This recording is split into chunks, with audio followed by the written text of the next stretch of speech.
জঙ্গের তারপরেই আল্লাহ তাআলা ফাতহে মক্কা বিজয় দান করেছিলেন।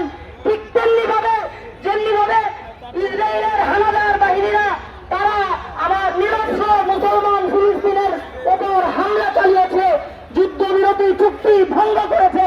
ওই দিন আর বেশি দেরি নাই, যেই দিন ইসরায়েলের নামটা বিশ্ব মানচিত্র থেকে ডিলিট হয়ে যাবে। সুতরাং আমি সকল তাওহীদি জনতাকে শেষ কথা বলে আমি শেষ করব। আল্লাহ রাসূল সাল্লাল্লাহু আলাইহি ওয়াসাল্লাম বলেছেন, আল কুফরু মিল্লাতুন ওয়াহিদা, তোমরা দুনিয়া জোড়া যত ধর্ম দেখো সমস্ত কাফের এক, মুসলমানদের বিরুদ্ধে, মুসলমানদের এগেনিস্টে তারা এক। আমাদের মুসলমানদের সকলকে এক এবং একতাবদ্ধ হতে হবে। কথা বলেন ঠিক কিনা?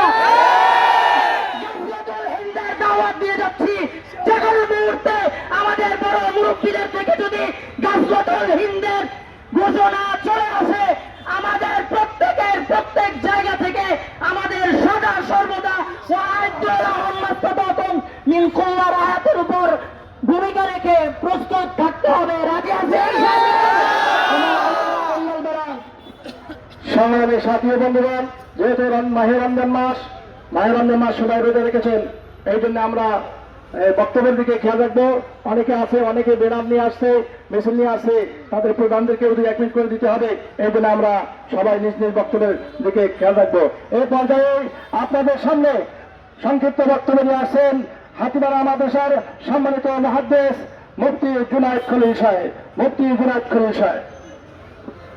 نحمده ونصلي على رسوله الكريم أما بعد فأعوذ بالله من الشيطان الرجيم بسم الله الرحمن الرحيم يا أيها الذين آمنوا لا تتخذوا اليهود والنصارى أولياء بعضهم أولياء بعض।